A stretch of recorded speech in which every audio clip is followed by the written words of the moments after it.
నమస్తే, welcome to city 24/7 top debate. నేను సురేష్. 1995 నాటి సీఎంను చూస్తారు. ఎవరికి మినహాయింపులు ఉండవు. ఫిర్యాదులు వస్తే మాత్రం చర్యలు తప్పవు. రివర్స్ పోయే బండిని పాజిటివ్ వైపు నడిపిస్తున్నాం. స్పీడ్ పెంచడం తప్ప వెనక్కి వెళ్లే పరిస్థితి లేదు. ఎవరైనా తేడాగా ఉంటే షాక్ ట్రీట్మెంట్ ఇస్తా, అప్పుడు అందరూ సెట్ అయిపోతారు. ఇవాళ సీఎం చంద్రబాబు చేసిన వ్యాఖ్యలు. ఏపీ ఆర్థిక పరిస్థితి, పాలనా వ్యవస్థలో ఉన్న గడ్డు పరిస్థితిని చూశాక చంద్రబాబు చేసిన వ్యాఖ్యలు ఇవి.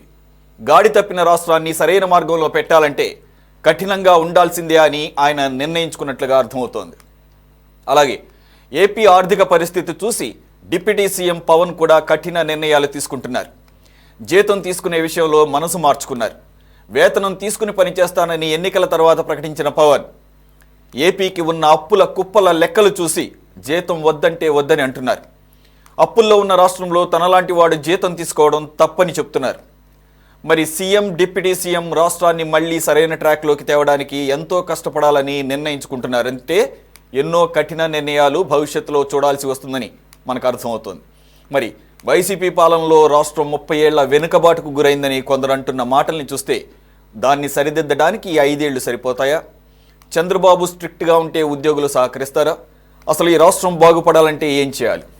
ఇదే అంశంపై ఈరోజు చర్చలో పార్టిసిపేట్ చేస్తున్నారు ప్రముఖ విశ్లేషకులు లక్ష్మణ్ గారు. నమస్తే సార్. అలాగే టీడీపీ నుంచి state women general secretary doctor Karnati Varalakshmi garu. నమస్తే మ్యామ్. అలాగే కాంగ్రెస్ నుంచి minority state secretary Kallarapati Johnny garu join అయ్యారు. అలాగే జనసేన పార్టీ నుంచి వేణుగోపాల్ గారు జాయిన్ అయ్యారు. Welcome to you all. Right, Lakshman garu, I will start off with you.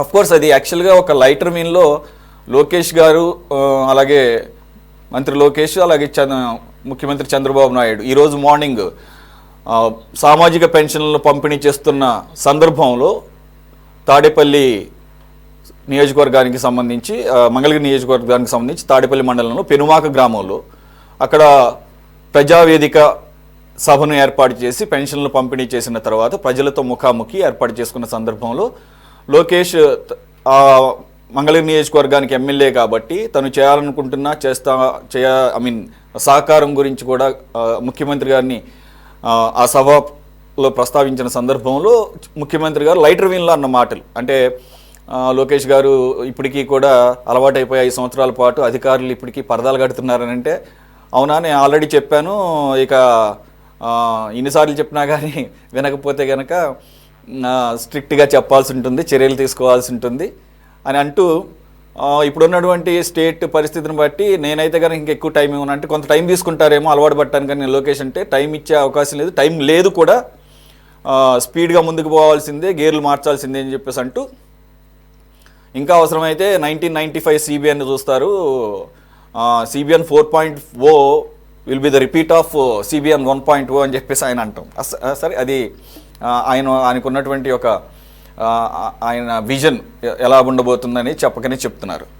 Sir, ఈ వ్యాఖ్యలు చూస్తూనే ఈరోజు పెన్షన్స్ని 7,000 రూపాయలు పెంచినది 4,000 రూపాయలు, అలాగే గత 3 నెలల బకాయిలు 1,000 రూపాయల చొప్పున రాష్ట్రం అంతటా కూడా తెలుగుదేశం పార్టీ అలాగే ఎన్డీఏ కూటమి సభ్యులు ఒక పండుగ వాతావరణం లాగా చేయడం జరిగింది. స్వయంగా ముఖ్యమంత్రి దగ్గర నుంచి ఎమ్మెల్యేలు, మంత్రులు కూడా వెళ్ళి కొంతవరకు పెన్షన్లు అందజేయడం జరిగింది.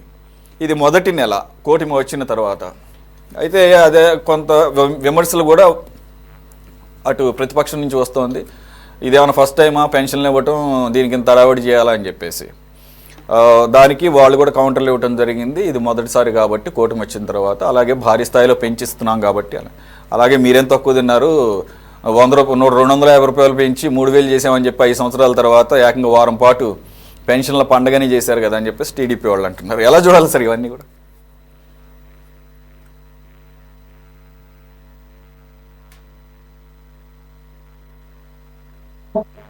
వచ్చిన తర్వాత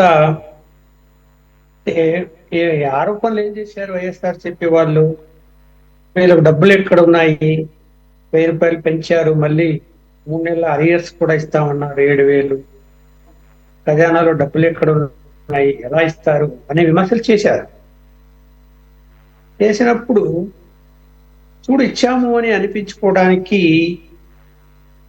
ప్రజల దగ్గరికి వెళ్ళి మంత్రులు, ఎమ్మెల్యేలు, ముఖ్యమంత్రి అందరూ వాళ్ళని కలుసుకొని పెన్షన్లు వాళ్ళకి అందించడం నిజంగా అది మంచి పరిణామం. దాన్ని విమర్శించాల్సిన అవసరం లేదు.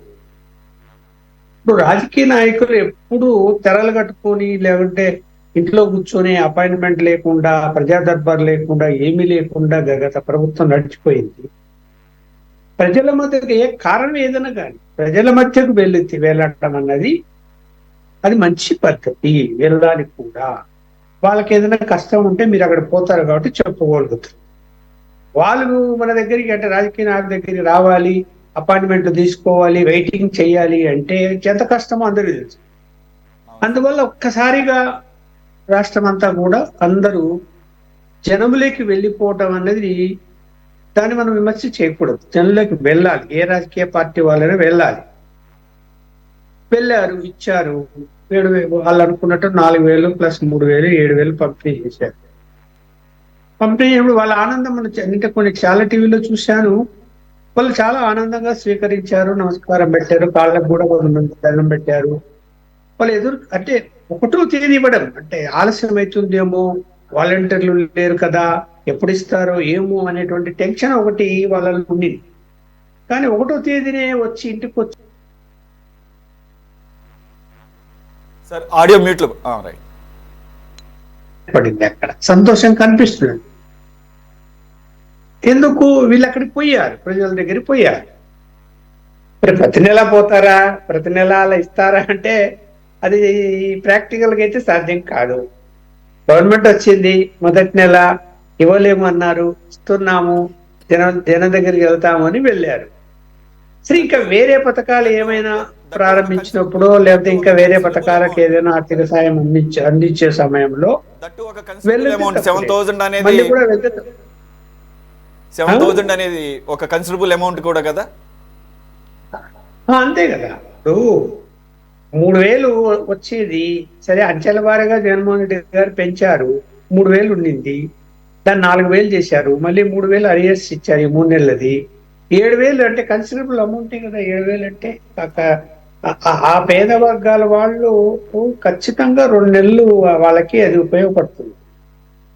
వాళ్ళ ఇంటి అవసరాలకు, మందులకు కానీ చిన్న చిన్న వాటికి తినడానికి కూడా. అందువల్ల జనంలోకి వెళ్ళటము అన్నదాన్ని నేనైతే అభినందిస్తాను దాంట్లో. ఎందుకంటే నాయకులు అనేవాళ్ళు జనంలోకి పోవాలండి. పోకుండా ఇంతకాలం ఏం చేశారో మనం కళ్ళారా చూసాం కదా. జగన్మోహన్ రెడ్డి గారు మీరేంటున్నారు కదా, అదేదోటి ఆయన మంగళగిరి వెళ్ళినప్పుడు చంద్రబాబు నాయుడు గారు, లోకేష్ ఆయన పరదాలు కట్టుకొని వచ్చాడంటే పరదాలు మళ్ళీ కడుతున్నారు మనకు కూడా అని అంటే జరిగింది కదా. పరదాలు కట్టుకొని పోయే ముఖ్యమంత్రిగా ఆయన పేరు తెచ్చుకొని పోయాడు. పరదాలు కట్టుకోవడం అన్నది నేనైతే 43 సంవత్సరాల జర్నలిస్ట్ గా పరదాలు కట్టుకున్న ముఖ్యమంత్రిని జగన్మోహన్ రెడ్డి తప్ప నేనైతే ఎవరిని చూడలే. అందరూ టోటల్ గా ఫ్రీగానే వచ్చిస్తారు, జనంలో కలుసుకుంటారు, మాట్లాడతారు. అసలు ప్రజా దర్బారు ది గ్రేట్ రాజశేఖర్ రెడ్డి పొద్దున్నే ఎంతమంది అన్నా విఐపీలు రాని, మంత్రులు రాని, ఎవరన్నా రాని అందరినీ ఆయన క్యాంప్ ఆఫీసులో రూముల్లో కూర్చోబెడతారు. ఆయన ముందు బయటికి వెళ్ళి జనాన్ని కలుసుకొని జనంతో గంట సేపు అయినా మాట్లాడి వాళ్ళ సమస్యలు తెలుసుకొని అప్పటికప్పుడు ఆదేశాలు ఇచ్చి అప్పటికప్పుడు దాని మీద రాసి వాళ్ళు సాటిస్ఫై చేసి పంపించేవాడు. ఇది ప్రజానాయకులుగా చేయవలసిన పనులు. అలాగే చంద్రబాబు నాయుడు కూడా చేశారు. మళ్ళీ ఎందుకంటే ఆయన కూడా మనం తప్పుపడడానికి లేదు, ఆయన కూడా చేశారు. అలా మళ్ళీ సెక్రటరియట్లో అది ఉదయము, మళ్ళీ మధ్యాహ్నము, సాయంత్రం పూట మళ్ళీ ఎవరన్నా సెక్రటరియట్లోకి వచ్చినా కూడా బయట నుంచి ఎవరన్నా వాళ్ళను ఇంకా ఇతరులను ఇంపార్టెంట్ పర్సన్స్, చిన్న చిన్న కార్యకర్తలు, నాయకులను కూడా కలుసుకొని వినతి పత్రాలు తీసుకొని పంపించేవాళ్ళు. ఇప్పుడు ఇక్కడ అపాయింట్మెంటే లేదు జగన్మోహన్ గారి దగ్గర. ఆయన పార్టీ వాళ్ళకి లేదు, బయట వాళ్ళ సంగతి వదిలేయండి. ఆయన పార్టీ వాళ్ళకి లేదు, లేకుండా పోయింది కదా. దూరంగా ఉండిపోయాడు కదా, బాయిలో కప్పలాగా ఉండిపోయాడు. దుంపిరాంక్ చెప్పాలంటే జనంలో ఎక్కడున్నాడు? ఈవెంట్ మేనేజ్మెంట్ చేసుకోవడము, ఫుల్గా మాట్లాడడము, జనాన్ని డబ్బులు తీసుకురావటము. సరే, ఈవెంట్ అనేది అన్ని పార్టీలు చేస్తున్నారు. నేను ఎందుకంటే జగన్మోహన్ రెడ్డి ఒకటే తప్పు పట్టాల్సిన అవసరం లేదు, అన్ని రాజకీయ పార్టీలు అవే చేస్తున్నాయి. చేసుకోవడం వెళ్ళిపోవడం. అలా అలా కాదు కదా, ప్రజల సమస్యలు తెలుసుకోవాలి కదా. తెలుసుకోవాలంటే ప్రజల దగ్గరికి పోవాలి కదా, ప్రజలు మీ దగ్గరికి రావాలి కదా, ఈ జరగాలి కదా. ఇది జరగలేదు కదా ఆయన కాలంలో. మీకు ఒకటి చెప్పనా, 43 సంవత్సరాలుగా నేను ఒక 6-7 ముఖ్యమంత్రులు నేను చూశాను.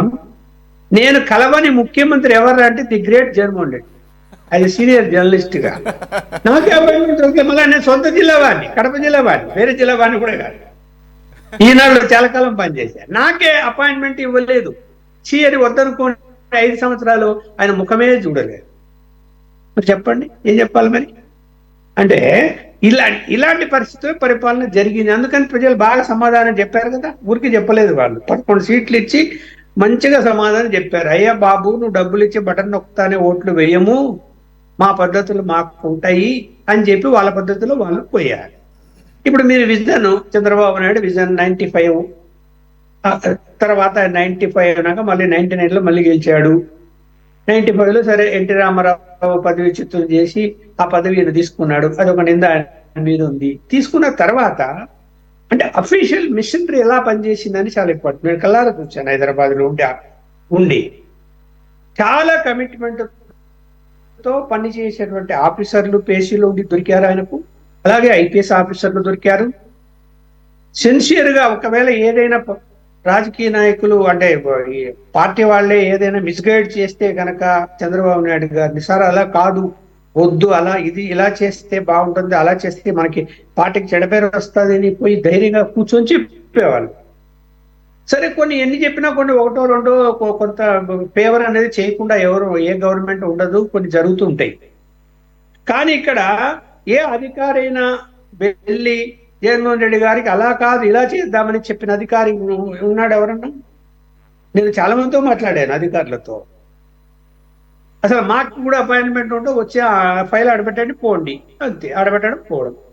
ఇంకా ఒకటి చెప్పనా, ఇంటెలిజెన్స్ వ్యవస్థ ఎందుకు ఉంటుంది? సమాజంలో ఏం జరుగుతున్నదో తెలుసుకొని వాళ్ళు బ్రీఫ్ గా నోట్ ఇచ్చి, ఇదిగో ఇలా ఉంది, జనం ఇలా అనుకుంటున్నారు, ప్రతిపక్ష పార్టీలు ఇలా ఉన్నాయి అని సమాచారం ఇస్తారు. ఆ ఇంటెలిజెన్స్ వాళ్ళు తీసుకొచ్చి, అంటే ఇంటెలిజెన్స్ లో రిటైర్డ్ అన్న అధికారి చెప్పింది నేను చెప్తున్నా. ఫైల్ తీసుకెళ్తే మామూలుగా ఏంది, పొద్దున్నే ముందు ఇంటెలిజెన్స్ వాళ్ళతో బ్రీఫింగ్ ఉంటుంది. ఏ ముఖ్యమంత్రి అయినా కూడా బ్రీఫింగ్ లేదు. ముఖ్యమంత్రి ఇంటెలిజెన్స్ ఎవరంటే జగన్మోహన్ రెడ్డి గారు. వీళ్ళు ఫైల్ తీసుకెళ్ళి వెళ్తే అక్కడ పక్కన ఛాంబర్లు ఇచ్చి పొమ్మనని చెప్పాడంట. అంటే ప్రతిరోజు రావడం, ఆ ఛాంబర్లో పెట్టడం, వాళ్ళ రిపోర్ట్ వెళ్ళిపోవడం. అది ఎవరు చూశారో తెలీదు, ఎవరు ఈయన చూశాడో లేదో వాళ్ళకు తెలీదు, దాని మీద రియాక్షన్ లేదు, దాని మీద డైరెక్షన్స్ లేవని చెప్పాడు. సార్ అంటే జగన్మోహన్ రెడ్డి గారికి ఇంటెలిజెన్స్ రిపోర్ట్ లేదు sir. He himself is a big intellectual and intelligent.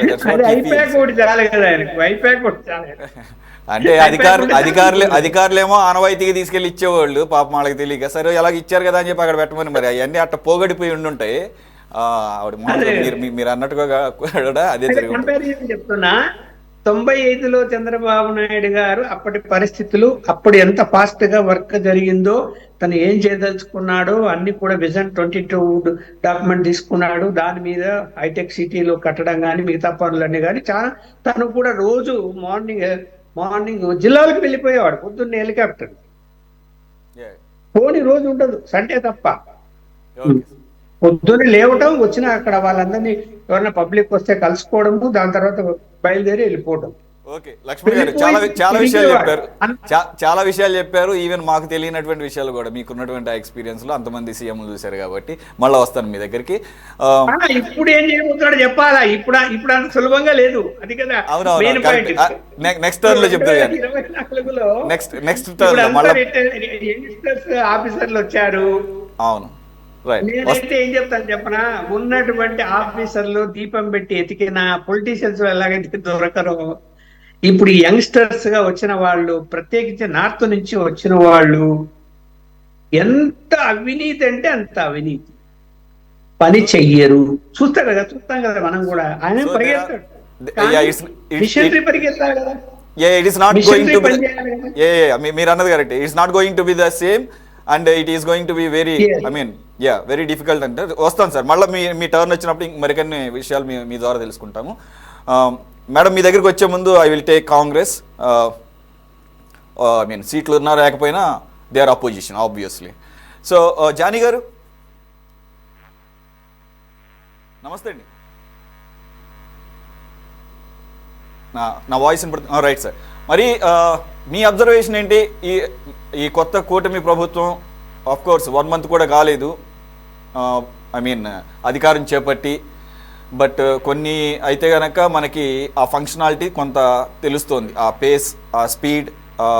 ఎందుకంటే ఈవెన్ ఒక్క టీడీపీయే కాదు, అటు జనసేన ఉంది, అలాగే బీజేపీ ఉంది. జనసేన పర్టికులర్గా తీసుకుంటే పవన్ కళ్యాణ్ గారు కూడా మొదటి రోజు నుంచి, ఆయన బాధ్యతలు స్వీకరించిన మొదటి రోజు నుంచే ఉప ముఖ్యమంత్రిగాను, అలాగే దాదాపు 5 శాఖలు స్పీడ్గా సమీక్షలు చేయటం. అలాగే ఈరోజు కూడా ఆయన మాట్లాడారు. పిఠాపురం వెళ్ళి అక్కడ అభినందన సభ, కృతజ్ఞత సభ పెట్టినప్పుడు కూడా నేను అన్నీ చదువుతుంటే వాళ్ళు వచ్చి మొత్తం అందరూ వాళ్ళు చదవరు సార్, మీరు సంతకం పెడితే సరిపోతుందంటే, నో నో నో నేను అట్లా చదవకుండా ఎట్లా పెడతాను, దాంట్లో ఏముందో పూర్తిగా ఆకలింపు చేసుకోవాలని చెప్పేసి. సో ఒక ట్రాన్స్పరెన్సీ, ఒక కమిట్మెంట్ అండ్ ఒక ఎంతీజియాజం కనపడుతుంది ప్రస్తుతం వరకు అయితే. What is your total observation ఈరోజు పెన్షన్లో అవ్వచ్చు, లేదంటే కనుక ముఖ్యమంత్రి గారు ఆ సందర్భంగా మాట్లాడిన మాటలను చూసినప్పుడు? జానీ గారు.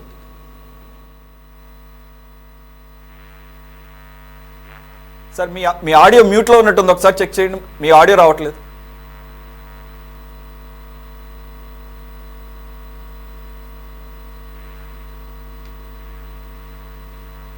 సార్ స్టిల్ నాట్ ఆడిబుల్, మ్యూట్లో ఉంది సార్ మీది.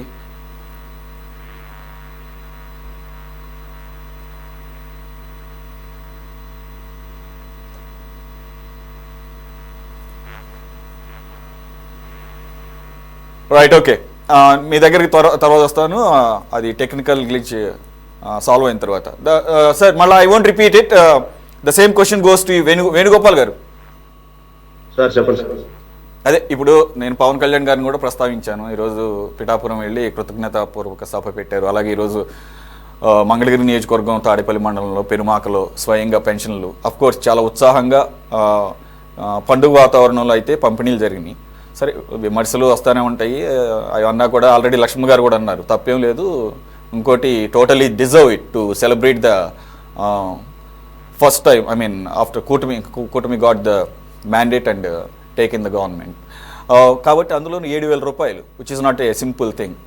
వాళ్ళకి గతంలో కూడా చంద్రబాబు నాయుడు గారు ఎప్పుడు ప్రచారానికి పెద్దగా ఇది ఇవ్వలేదు. అందుకని నేను మారాను అంటే ఆ మార్పు దీంట్లో కూడా కనపడుతుంది. యాక్చువల్గా 200 నుంచి 2,000 ఒకేసారి పెంచింది 2014లో చంద్రబాబు నాయుడు గారే, అంటే 10 times. దాన్ని పెద్దగా జనాలు మరి ఎంతవరకు గుర్తుపెట్టుకున్నారో తెలియదు. ఎందుకంటే ఆ ప్రచారంలో వాళ్ళ ప్రచార లోపం కూడా ఉందేమో అనుకుంటాను నేనైతే పర్సనల్గా. ఆ తర్వాత 2,000 నుంచి 3,000 చేయడానికి జగన్మోహన్ రెడ్డి గారికి 5 సంవత్సరాలు పట్టింది. మరి చివరిసారిగా పెంచినప్పుడు 2,750 నుంచి 3,000 చేసినప్పుడు ఒక వారం పాటు ఏకంగా సంబరాలు చేశారు. ఈరోజేమో ఏంటి దీంట్లో పెద్ద గొప్పే ఉంది అంటున్నారు. మరి 7,000 రూపాయలు ఇవ్వటం గొప్ప కాదా చెప్పాలి. సరే, ముందుగా మీకు అదేవిధంగా సిటీ 24x7 న్యూస్ ఛానల్ వారికి, యాజమాన్యానికి, వీక్షకులకి, ప్యానల్లో పాల్గొనేటువంటి పెద్దలందరికీ కూడా మా జనసేన పార్టీ తరఫున హృదయపూర్వకమైన నమస్కారాలండి. ఎందుకంటే అసలు మేము ఈ ఆనందంలో ఎక్కడి నుంచి మొదలు పెట్టాలో, ఎక్కడ ముగింపు ఇవ్వాలో కూడా తెలియనటువంటి పరిస్థితుల్లో ఇవాళ ఆంధ్ర రాష్ట్రం ఈ రోజున ఆనందోత్సవాలు చేసుకుంటాం అనేది విషయంలో ఈ సువర్ణాక్షరాలతో నిలిచిపోయేటువంటి రోజుగా మనం పరిగణించుకోవాలి. ఎందుకంటే ఏదైతే ఒక విజన్ కోసం మా అధ్యక్షుడు పవన్ కళ్యాణ్ గారు ఆయన పార్టీ పెట్టేటప్పుడే మా యొక్క సిద్ధాంతం ఏంటంటే, కష్టాల్లో ఉన్న వారికి అండగా ఉందాం, అన్యాయం జరిగితే ప్రశ్నిద్దాం అనేటువంటి ప్రస్తావనతో ప్రారంభమైనటువంటి మా పార్టీ అనేక ఒడిదుడుకుల్ని తట్టుకుని మరి 10 సంవత్సరాల అనంతరం ఒక బ్రహ్మాండమైనటువంటి కూటమిని, చంద్రబాబు నాయుడు గారు లాంటి విజ్ఞత కలిగినటువంటి, అనుభవం కలిగినటువంటి, రాష్ట్రాన్ని గాడిలో పెట్టగలిగినటువంటి చంద్రబాబు గారి యొక్క నాయకత్వాన్ని కానీ, దేశ ప్రధాని యొక్క నాయకత్వాన్ని కూడా ఆయన ఒక గాడిలోకి తీసుకొచ్చి ఇవాళ ఈ కూటమి విజయానికి తీసుకొచ్చినందుకు మీ ఛానల్ ద్వారా ఈ ముగ్గురు నాయకులకు కూడా హృదయపూర్వకమైనటువంటి ధన్యవాదాలు తెలియజేస్తున్నాం. ఒకటే కాన్సెప్ట్, అందరితో కూడా ఒకటే కాన్సెప్ట్ ఏంటంటే, ప్రజాస్వామ్య పరిరక్షణ కోసం ఏదైతే ఒక దుర్మార్గమైనటువంటి పరిపాలన ఉందో, ఏదైతే ఒక 30 కేసులు ఈడీ కేసులు ఉన్నటువంటి ఆర్థిక నేరస్తుడు ఈ ఆంధ్ర రాష్ట్రాన్ని పరిపాలిస్తూ దాదాపు 12-13 లక్షల రూపాయల కోట్ల రూపాయల అప్పులను ఊబిలో దించి అభివృద్ధి లేకుండా సంక్షేమం సంక్షేమం అంటూ మరి ఓటకపు కేవలం ఓటు బ్యాంకు రాజకీయం కోసం కాలం గడిపి కాలగర్భంలో కలిసిపోయినటువంటి ఆయనకి మరి ఇవాళ ఈ యొక్క 7,000 రూపాయల పెన్షన్ విధానమే కనువిప్పు అని మేము చెప్పగలుగుతున్నాం. ఎందుకంటే మీరు ఎన్నో ప్రశ్నలు వేశారు, మేము ఒకటే చెప్తున్నాం. ఇవాళ చంద్రబాబు నాయుడు గారు తీసుకున్నటువంటి ఒకే ఒక నిర్ణయం, అవినీతి మీద మా యొక్క అస్త్రం మొదటగా ఉంటదంటే, ఒక ఆయన 500 రూపాయలు ఒక్కొక్కరి దగ్గర వసూలు చేస్తే సాయంత్రానికి సస్పెండ్ చేసినటువంటి విధానం. అంటే ఎక్కడైతే ఈ పాలసీ ఉందో ఈ పాలసీలో కనుక అవినీతి జరిగితే అధికారికి ఏ రకమైన శిక్ష పడిద్దో అనేది మిగిలిన టోటల్ ఎంప్లాయీస్ అందరికీ కూడా చూపించినటువంటి విధానం చాలా గొప్ప విషయం ఇవాళ చేసినట్టు. తర్వాత రెండో విషయం ఏంటంటే, వాళ్ళు అన్నారు, ఏమంటారు, డబ్బు లేదు ఎలా చేస్తారు ఏంటి అని చెప్పి పేరు నాని గారు చాలా వ్యాఖ్యానంగా వీళ్ళు సూపర్ 6 లో అసలు పెన్షనే ఎత్తేశారు అని చెప్పి హేళన చేసినటువంటి మహానుభావుడికి మీ మీడియా ద్వారా చెబుతున్నాం. అయ్యా చూడండి, కనులు విందుగా చూడండి, రూపాయి కాదు 2 రూపాయలు కాదు 7,000 రూపాయలు 7,000 రూపాయలు ఇవాళ ప్రతి ఒక్క కుటుంబాన్ని దగ్గరికి వెళ్ళి మీకు మళ్ళీ మీ నాయకుడు బటన్ నొక్కితే మీరు అచేతనంగా ఇంట్లో ఉండిపోయి ఒక పటాలు పెట్టుకుని జనాలతో పాలాభిషేకం చేసినటువంటి మీ పరిపాలన ఎక్కడ? ప్రజల్లోకి వెళ్ళి ఒక ముఖ్యమంత్రి దగ్గర నుంచి, ఒక ఐటీ మినిస్టర్ దగ్గర నుంచి, ఒక ఉప ముఖ్యమంత్రి దగ్గర నుంచి ఆళ్ళు ఈళ్ళు అని కాకుండా సకల శాఖ మంత్రులందరూ కూడా ఇవాళ ప్రజల మధ్యకు వెళ్ళి వాళ్ళతో ఆనందం పంచుకుంటాం అంటే ఇది చాలా గొప్ప విషయం. ఇది ప్రజాస్వామ్యంలో మార్పుకు పునాదిగా మాత్రమే మనం చెప్పుకోవాలి. ఏదైతే సవాల్ చేశారో ఆ సవాల్కి ప్రతి సవాల్గా తీసుకుని మా అధ్యక్షుడు పవన్ కళ్యాణ్ గారు ఇందాక పిఠాపురం స్పష్టంగా చెప్పారు. ఏమంటాడు ఆయన, ఈ వాలంటరీ వ్యవస్థ లేకపోతే మీరు ఎలా ముందడిగేస్తారో అని చెప్పి ఒక ఛాలెంజ్ గా తీసుకున్నాం. ఇవాళ 135,000 మంది ఈ యొక్క సచివాలయ ఉద్యోగుల ద్వారా మేము ఒక్క రోజులోనే పెన్షన్ ఇచ్చేటువంటి ఒక ఛాలెంజ్ ని మేము ప్రజలకి నిరూపించాం. అదేవిధంగా ఈ ప్రతిపక్షం కూడా అంటానికి కూడా నోరు రావట్లేదు అనుకోండి, వాళ్ళకు కూడా ఎవరైతే హేళన చేశారో సార్ అంతా ఓకే సార్, వినపడుతుంది, కంటిన్యూ. అలా ఆ రకమైనటువంటి హేళన చేసిన వాళ్ళకి దాదాపుగా 97% సాయంత్రం 6 గంటలకి పూర్తి చేసినటువంటి ఘనత వహించినటువంటి ఈ కూటమి ప్రభుత్వానికి సెల్యూట్ చేస్తున్నాం సార్. ఎందుకంటే ఇవాళ మాటలు కాదు, మాది చేతలు. పవన్ కళ్యాణ్ గారు ఒకటే చెప్పారు, ఆయన 5వ తారీఖున లెజిస్లేటివ్ పార్టీ మరియు జనసేన పార్టీ అధ్యక్షుడిగా ఎన్నికైన తర్వాత మనలో ఉన్నటువంటి కక్షపూరితమైనటువంటి వాతావరణాన్ని పక్కన పెట్టి మనం రాజకీయ కక్ష కాకుండా ప్రజాస్వామ్యాన్ని పరిరక్షించడం కోసం ప్రజలు మనం నమ్మారు. ప్రజలు అనేకమైనటువంటి సమస్యలు ఉన్నాయి. ప్రజల సమస్యలను తీర్చడానికి మనం ఎక్కడి నుంచి తొలి అడుగు ఈ రోజు ప్రమాణ స్వీకారం నుంచి మనం మొదలు పెడదాం, నిన్నటితో మన కక్షా వాతావరణాన్ని మనం పక్కన పెడదాం అనేటువంటి ఆయన చెప్పినటువంటి ఆనిముత్యమైనటువంటి మాటల్ని తూచా తప్పకుండా ఆచరించేటువంటి విషయం మనం చూస్తున్నాం. ఎందుకంటే గత ప్రభుత్వంలో ఏ శాఖ ఏ మంత్రో ఎవరికి తెలవదు. సకల శాఖ మంత్రి సజ్జల రామకృష్ణారెడ్డి గారి యొక్క ఉపన్యాసాలతో ఆ దౌర్భాగ్యుడు వాళ్ళ ఆంధ్ర రాష్ట్రాన్ని అధపాతాలానికి నొక్కడానికి జగన్మోహన్ రెడ్డికి ఒక సలహాదారుడిగా చేరి ఇవాళ ఆంధ్ర ప్రజల్ని ఏడిపించినటువంటి పరిస్థితిని ఈ రోజు మనం తెలుసుకోవాల్సినటువంటి పరిస్థితి. కానీ ఈనాడు ఎవరైతే పట్టుదలగా మరి ఆ శాఖల్ని కేటాయించినటువంటి మంత్రులందరూ కూడా వాళ్ళ యొక్క శాఖల మీద పట్టు నిలుపుకోవటం కోసం సమీక్షలు టీవీల ద్వారా పత్రికల ద్వారా ప్రతి సామాన్య యొక్క వ్యక్తి కూడా ఇవాళ తెలుసుకోగలుగుతున్నాడు అని అంటే ఇది ప్రజాస్వామ్య పరిరక్షణ కోసం తొలి అడుగు అని మాత్రం మనం చెప్పుకోవాలి. మా అధ్యక్షుడు పవన్ కళ్యాణ్ గారు కూడా స్పష్టంగా చెప్పారు, ఈ రోజున నేనైతే జీతం తీసుకుందాం అనుకున్నాను, కానీ నా శాఖలోకి వచ్చి పంచాయతీరాజ్ శాఖ ఫైలు ఓడదీస్తే నిజంగా స్వచ్ఛాంధ్రలో ఉండాల్సినటువంటి 1,600 కోట్ల రూపాయలు ఎటుపోయినాయో 7 కోట్ల రూపాయలు ఉన్నాయనంటే అధికారులు అడుగుతుంటే సమాధానం చెప్పలేనటువంటి పరిస్థితి. పాపం వాళ్ళని కూడా నేనేం అంటలేదు, ఎందుకంటే ఏ శాఖ నుంచి ఎవరెవరు తీసుకున్నారో ఏకఛత్రాధిపతిగా పాలించినటువంటి జగన్మోహన్ రెడ్డి గారికి ఎరుక అని చెప్పి ఆయన ప్రతి శాఖలో నుంచి మేము తెలుసుకుంటున్నాం. ఒక విద్యార్థిలాగా మరి తెలుసుకుంటున్నాం కాబట్టి మాకు కొంత టైం ఒక 5 నెలలు 6 నెలల లోపు ప్రతి ఒక్క శాఖ మీద మేము శ్వేతపత్రం విడుదల చేసి అవినీతి పరుల్ని ఎవరైతే దీంట్లో బడా నాయకులు ఉన్నారో వాళ్ళందరూ కూడా అంతు తేలుస్తాం చట్టబద్ధంగా. 12,000 టన్నులు ఇవాళ మరి ఆ రేషన్ బియ్యాన్ని పట్టుకున్నటువంటి పరిస్థితి నాదెళ్ల మనోహర్ గారు. ఇలాంటివన్నీ కూడా చూసుకుంటే ఆయన చెప్తున్నాడు, ఆయన నేను ఒక మీకోసం నేను కష్టపడేటువంటి వ్యక్తిని, మీలో ఒకరిని, ఉద్యోగస్తుని కూడా వాళ్ళకు కూడా ప్రోత్సహిస్తున్నాడు. మీ తప్పుని సరి చేసుకోండి, మీరు గాడిలోకి రండి అని చెప్పి నాకు పరిణేతులు వద్దు, నా యొక్క అతిథి గృహానికి ఎలాంటి మార్పులు చేర్పులు చేయకు, నేను తెచ్చుకుంటానని చెప్పి ఆయన చెప్పినటువంటి ఆనిముత్యం లాంటి వాక్యాలు ఈ రోజున ప్రజాస్వామ్య వాదులందరూ కూడా ఎవరైతే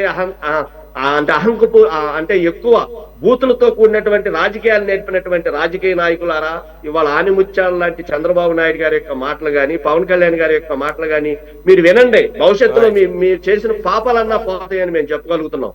కాబట్టి విజన్ కలిగినటువంటి చంద్రబాబు నాయుడు గారి యొక్క నాయకత్వంలో దేశ ప్రధాని ఏదైతే మూడోసారి స్వీకరించినటువంటి మోడీ గారి యొక్క సహకారంతో ఇచ్చిపుచ్చుకునే ద్వారంలో కేంద్రం గాని రాష్ట్రం గాని మరి ఎలాంటి ఒడిదుడుకులైనా సాధించుకుంటూ మనం అమరావతిని నిర్మించుకుని, పోలవరాన్ని కట్టుకుని, మరి సంపద సృష్టించుకుని, పరిశ్రమలు తెచ్చుకుని, అభివృద్ధితో కూడినటువంటి సంక్షేమాన్ని మేము అందిస్తామని చెప్పి కంకణం కట్టుకున్నటువంటి ఈ మహానాయకుల యొక్క త్యాగం ఊరికినే కాదు, వాళ్ళు వేసే ప్రతి అడుగు కూడా. ఓకే వేణుగోపాల్ గారు, మళ్ళీ వస్తాం.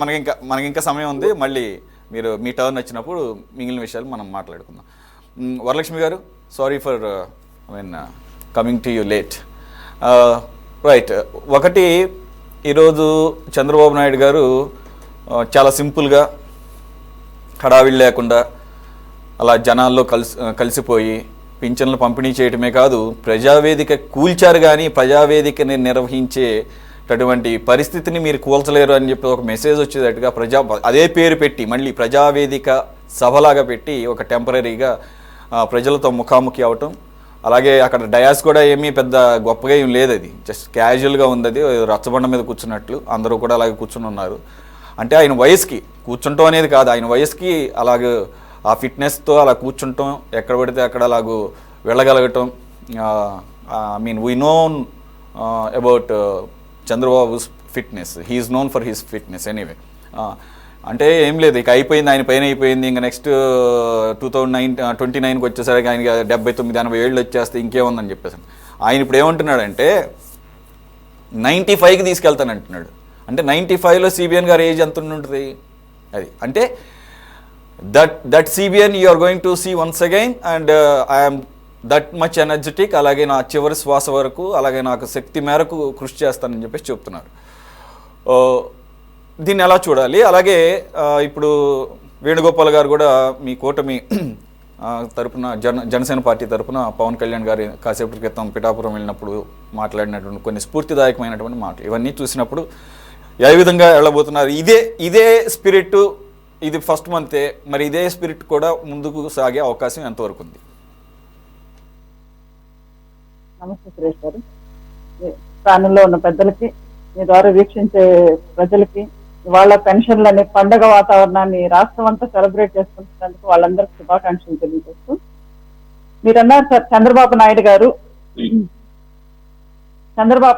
అంటే ప్రతిపక్ష నాయకులు కదండి, వైసీపీ నాయకులు ఇంతకు ముందు కూడా చంద్రబాబు నాయుడు గారు ముసలాళ్ళు అంటా ఉన్నారు.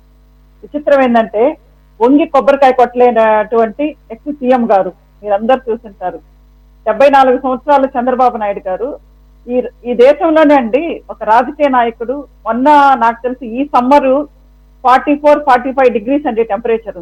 ఈ సమ్మర్ లో చంద్రబాబు నాయుడు గారు పెట్టినన్ని మీటింగ్స్ కానీ, చంద్రబాబు నాయుడు గారు పెట్టినన్ని బహిరంగ సభలు కానీ, ఎంత మందితో ఎన్ని రివ్యూ చేస్తుంటారో, ఎన్ని విశ్లేషణ చేస్తుంటారో, దానికి మించిన ఆయన వయసు గురించి మాట్లాడుకునేటప్పుడు నేను మీ అందరికి అదే చెప్తున్నానండి. ఇక ప్రజల్లో కలిసిపోవడం అనేది చంద్రబాబు నాయుడు గారికి ఇవాళ కాదండి. ఏదో నాకు అధికారం ఉంది, నేను దాన్ని ఏదో ఒక రాజులాగా నేను శాసించాలనో, లేకపోతే ఒక మోనార్క్ లాగా శాసించాలనేది ఆయనకి లేదు. 95 నుంచి కూడా మనం అందరం ఏం చూస్తున్నామంటే చంద్రబాబు నాయుడు గారు ఈజ్ ఎ గుడ్ అడ్మినిస్ట్రేటర్ అని ప్రతి ఒక్కళ్ళం అనుకుంటామండి. ఇప్పుడు దాకా కూడా చంద్రబాబు నాయుడు గారు అంటే ఒక రాజకీయవేత్త అనరు, కానీ ఒక మంచి గుడ్ అడ్మినిస్ట్రేటర్, ఎలా స్టేట్ ని ముందుకు తీసుకెళ్లాలనేది ఆయన ఫస్ట్ నుంచి ఆయనకు ఒకటే విజన్. రాష్ట్రానికి మన హయాంలో మనం ఎంత మంచి చేయొచ్చు, దీని ద్వారా ప్రజలకు ఎంత మంచి చేయొచ్చు. అంటే యాక్చువల్ గా చంద్రబాబు నాయుడు గారికి ఒక మనిషి దగ్గర వర్క్ చేయించుకొని ఇవ్వాలా అనేది కూడా ఒక కాన్సెప్ట్ ఉంది మెయిన్. అంటే ఏదో ప్రజలను ఊరికే మభ్య పెట్టాలనేది కాదు. ఆ ద్వారా వాళ్ళకి మనం ఏమి ఉపాధి కల్పించవచ్చు, వాళ్ళకి ఆ ఉపాధి కోసం ఏమేమి మనం క్రియేట్ చేయొచ్చు, జాబ్ ఫెసిలిటీస్ అయితేనేంటి మిగతా అనేది ఫస్ట్ నుంచి అదే తపన. ఆ తపనలోనే 2014-19లో రాజకీయాల గురించి ఆలోచించక ఓన్లీ అభివృద్ధి అని, కొత్త రాష్ట్రం కదా ఏమేమి చేయాలని ఆ దృష్టితో కొంచెం రాజకీయాలను పట్టించుకోకపోవడం వల్ల జరిగిన లాస్ మనం 2014-19 తర్వాత మనం చూసాం యాక్చువల్ గా.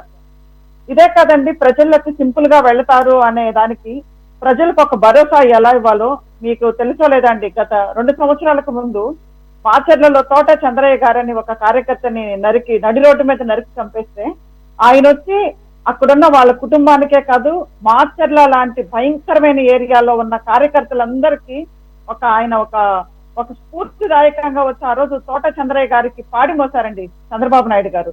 ఆయన వయసు ఎంత దూరం ప్రయాణించారు, ఆయన ఎంత భరోసా ఇచ్చారో. దాని తర్వాత మాచర్లు అయితేనేంటి, పల్నాడు లాంటి ఏరియాలన్నింటిలో చంద్రబాబు నాయుడు గారు అంటే ఏందనేది ఇంకా ఎక్కువ తెలిసింది.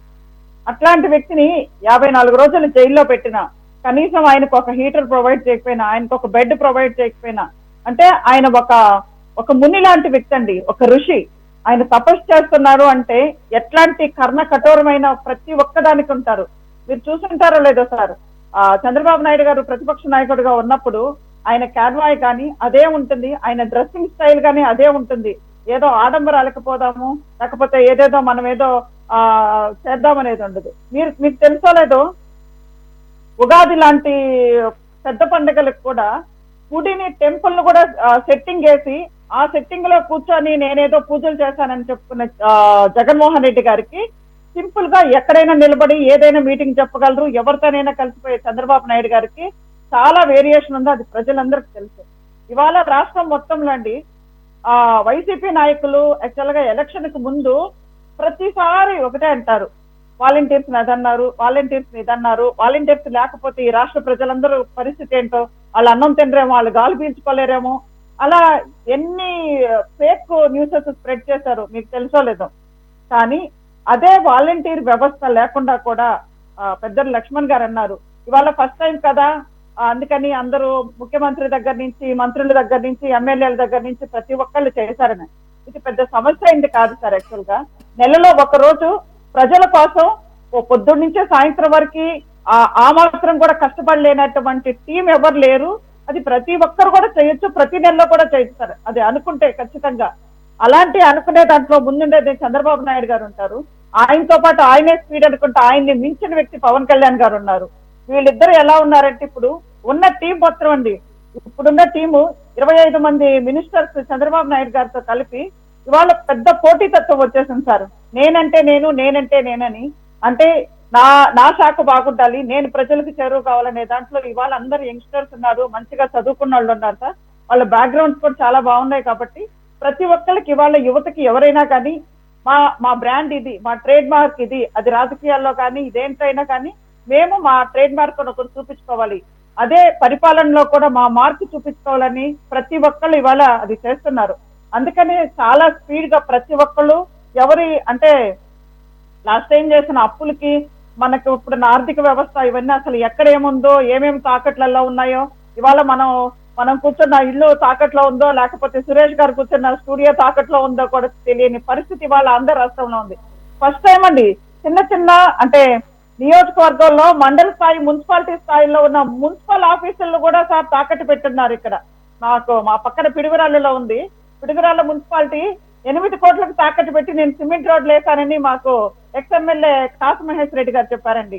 అదే అన్నారు, ఏదన్నా అంటే ఇప్పుడు ఆయనేమో ఒక 300 కోట్లు ఏదో పెట్టి పెద్ద షాపింగ్ కాంప్లెక్స్ కట్టారు, కానీ పిడుగురాళ్ళలో మాత్రం 8 కోట్లకి మున్సిపల్ ఆఫీసులు తాకట్టు పెట్టి ఆయన వెళ్ళిపోయారు. నా అప్పు ఎవరు తీర్చాలో, దాని వడ్డీలు ఎవరు తీర్చాలో అర్థం కాని పరిస్థితిలో ఉంది. ఇలాంటి టైంలో ప్రతి ఒక్కళ్ళు బాధ్యతగా, ఇవాళ పవన్ కళ్యాణ్ గారు కూడా అన్నారు, ఆయన గెలిచిన తర్వాత ఏమన్నారంటే, నేను జీతం తీసుకుంటాను, ఆ జీతం తీసుకున్నప్పుడు ఆ రూపాయి చూసి నాకు బాధ్యత గుర్తొస్తుంది అని అన్న ఆ వ్యక్తి ఇవాళ ఆయన లోపలికి వెళ్ళి చూసిన తర్వాత ఈ ఖజానా పరిస్థితి ఏంటి, ఈ రాష్ట్ర పరిస్థితి ఏంటి, నేను ఏం చెయ్యాలా, ఒక మంత్రి హోదాను అనుభవించాలా లేదా అనేవన్నీ చూసిన తర్వాత ఆయన ఒకటే అన్నారు, నేను జీతం తీసుకోను, నా ఫర్నిచర్ కూడా నేనే తెచ్చుకుంటానంటే ఎంత బాధ్యతాయుతంగా వాళ్ళకి ఇచ్చిన రెస్పాన్సిబిలిటీస్ ఇవాళ మనం చూస్తున్నాం. అంటే పవన్ కళ్యాణ్ గారు కానీ, చంద్రబాబు నాయుడు గారు కానీ, మీరు అసలు అంటే వాళ్ళ సింప్లిసిటీని మనం ఎలా చూస్తున్నామో, ఒక మీటింగ్ జరిగితే అండి, సురేష్ గారు ఇందాకే గుర్తు తెచ్చారు, 3,000 రూపాయలకు పెన్షన్ పెరిగినప్పుడు వైసీపీ నాయకులందరినీ అసలు ఎలా అంటే అదొక పెద్ద బ్రహ్మోత్సవాల టైప్ అన్నమాట. ప్రతి ఊర్లో గతుకుల రోడ్లలో 2 గంటల ప్రయాణం చేసి ఆడిపోయి పెన్షన్ పండుగని చేశారండి. ఎక్కడ ఏ చిన్న ఫెసిలిటీ లేకుండా కూడా ఇదొక పండగ, దానికి ఒక పెద్ద డెకరేషన్, దానికి ఒక పెద్ద ఒక సెట్టింగ్ వేయడం, దానికి ఎన్ని కోట్లు ఖర్చు పెట్టుంటారో ఆ కోట్లన్నీ అక్కడ సెట్టింగ్ చేసిన ఆ కోట్లన్నిటికీ పక్క పక్కన ఆ రోడ్లు కూడా బాగైపోయిండేదండి. వాళ్ళు ఆ వంతున 5 సంవత్సరాలకి 250 పెంచుకుంటూ పోయి 3,000 అయితే అంత చేసినప్పుడు, ఇవాళ రాష్ట్రం అందరికీ వాలంటీర్స్ లేకుండా వాళ్ళకి టైంకి ప్రతి ఒక్క ఇంట్లో 7,000 రూపాయలు అందించడం అనేది, అది వాళ్ళు ఏదో అనుకోవడం అంటే ఏదో ఒకటి చల్లాలి బురద. వాళ్ళు ఉన్నారు కదా పాపం, 11 మంది ఉన్నారు కాబట్టి అది ఏదో ఒకటి మాట్లాడండా, లేకపోతే మన ఉనికిని కూడా గుర్తించేటట్లేరు రాష్ట్రంలో ఉన్న ప్రజలు, అందుకని ఏదో ఒకటి దూరండి. ఇప్పుడు వాళ్ళకి మాటలు లేవండి, ప్రజలు కూడా వాళ్ళ మాటలు వినే పరిస్థితిలో లేరు. అది ఎలా ఇచ్చారా ఇదని కాదు, 1వ తేదీ పొద్దున్నే 6 గంటలకి మన ఇంట్లో లేపి ఒక ఉద్యోగస్తుడు, ఎమ్మెల్యే, లోకల్ ఉన్న నాయకులు ప్రతి ఒక్కళ్ళు కూడా అండి తీసుకొచ్చి ప్రజలకి ఏం మాట ఇచ్చారో దాన్ని నెరవేర్చేటప్పుడు ఇంకా మాట్లాడేదానికి అసలు ఆస్కారం కూడా లేదు. వాళ్ళు చేసిన ఒక్కొక్క డ్రామా గడప గడపకంటారండి, గడపలో 4 గడపలే ఎన్నుకుంటారు, అది మన కార్యకర్తలతో మన నాయకులతో. ఆ గడపలు దాటి 5వ ఇంటికి వెళ్ళరు, ఎందుకంటే ఎక్కడన్నా ఊర్లో సమస్యలు అడుగుతారు కాబట్టి. అలా చేసి వాళ్ళు మభ్య పెట్టుకొని ఏదైతే అక్కడ సలహాదారులు జగన్మోహన్ రెడ్డి దాకా సమస్యలను ఎలా తీసుకెళ్లలేదో, సో లోకల్ ఉన్న ఎమ్మెల్యేలు కూడా, లోకల్ ఉన్న కార్యకర్తల నాయకుడు ఇలానే చేశారు. రెండోది ఏంటంటే సార్, ఇవాళ 7,000 వాళ్ళకని కాదు, వికలాంగులకు 6,000 రూపాయలు పెన్షన్ సార్ వాళ్ళు ఇచ్చింది. 6,000 ఇంతకు ముందు కంటే డబుల్ ఇవాళ పెన్షన్ ఇచ్చారు. వాళ్లే కాదు, రెండు కాళ్ళు లేని వాళ్ళకి 15,000 రూపాయలు ఇచ్చారు. అదే కిడ్నీ డిసీజెస్, వీళ్ళందరికీ రకరకాల క్రానిక్ అంటే లాంగ్ స్టాండింగ్ డిసీజెస్ ఉన్న వాళ్ళందరికీ కూడా 15,000 రూపాయల చొప్పున తీసుకొచ్చిస్తే నిజంగా ఆ పేదోళ్ళ కళ్ళల్లో నిజంగా ఆనందం అసలు అది వర్ణించలేమండి. రెండోది, ఇది ఇవాళ ఒక్కరోజే అయిపోదు సార్ లక్ష్మణ్ సార్ గారు, ఇవి ఇవాళ నుంచి 5 సంవత్సరాలు ప్రతిసారి వాళ్ళకి కరెక్ట్ టయానికి ఇచ్చి వాళ్ళని అదే విధంగా ప్రజల్లో మనుషులు ఉంటేనే 2024 మళ్ళా రిపీట్ అయ్యి కూటమికి అధికారాన్ని కట్టుబెడతారు. కానీ లేదంటే మనం చూసాము 19-24 మధ్యలో ప్రజల్ని నిర్లక్ష్యం చేస్తే ప్రజలు ఏ విధంగా బుద్ధి చెప్తారనేది వాళ్ళందరి నాయకులకు తెలుసు. కాబట్టి ఇవాళ ప్రతి ఎమ్మెల్యేలు కూడా చంద్రబాబు నాయుడు గారు 95లో ఎలా ఉన్నారంటే అందరికి ఒక టెన్షన్ ఉండేది, ఆకస్మిక తనిఖీలు చేస్తారు, ఎక్కడ ఎవరు ఏంటి అని అంత చేసేది.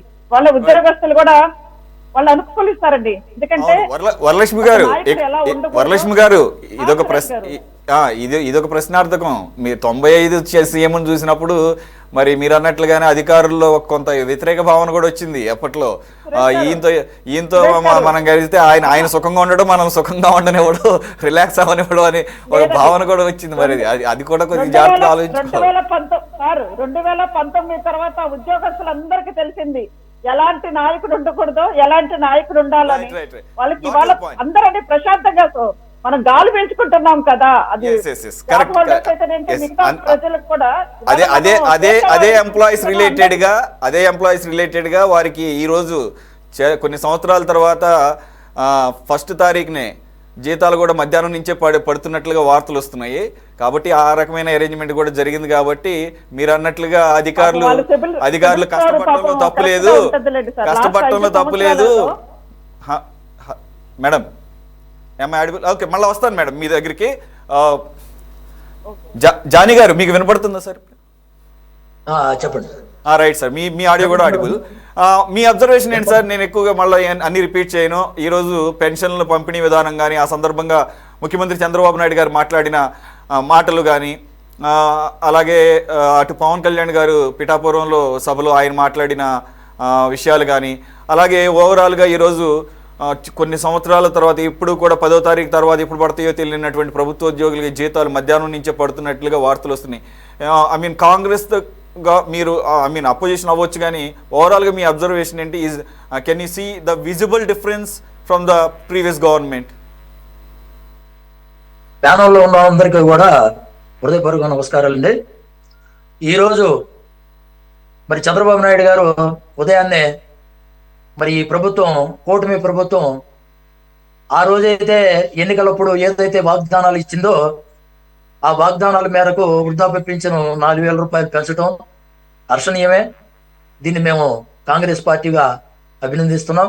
ఈ రోజున ఫస్ట్ తారీఖు ప్రభుత్వ యంత్రాంగం మొత్తం కదిలి మరి ఈ రోజున మరి సచివాలయంలో ఉద్యోగస్తులందరినీ ఒక చోటకి చేర్చి ఈ పింఛన్ల కార్యక్రమాన్ని చేపట్టడం ఈ సందర్భంగా ఈ ప్రభుత్వాన్ని అభినందిస్తూ, మరి గత ప్రభుత్వం చేసినటువంటి అరాచకాలకి మరి ఈ రోజున కూటమి మీద ఎన్నో ఆశలు పెట్టుకొని ఆంధ్ర రాష్ట్ర ప్రజలు మొత్తం కూడా చంద్రబాబు నాయుడు పరిపాలన కావాలి, మరి చంద్రబాబు నాయుడు పవన్ కళ్యాణ్ మరి వీళ్ళ ప్రభుత్వంలో మంచి పరిపాలన అందుద్ది అనే ఒక ఉద్దేశంతో ప్రజలు మొత్తం కూడా మరి కూటమికి 164 సీట్లు ఇచ్చి అత్యధికంగా గెలిపించిన సందర్భంగా మరి ఈ సందర్భంగా ప్రభుత్వాన్ని కూడా నేను కాంగ్రెస్ పార్టీ ద్వారా అభినందిస్తూ, మరి తీవ్రంగా ఈ 5 సంవత్సరాల్లో అంటే గత 10 సంవత్సరాల్లో అంతకుముందు చంద్రబాబు నాయుడు గారు ముఖ్యమంత్రిగా ఉన్నప్పుడు మరి ఆంధ్రప్రదేశ్కి ప్రత్యేక హోదా అనేది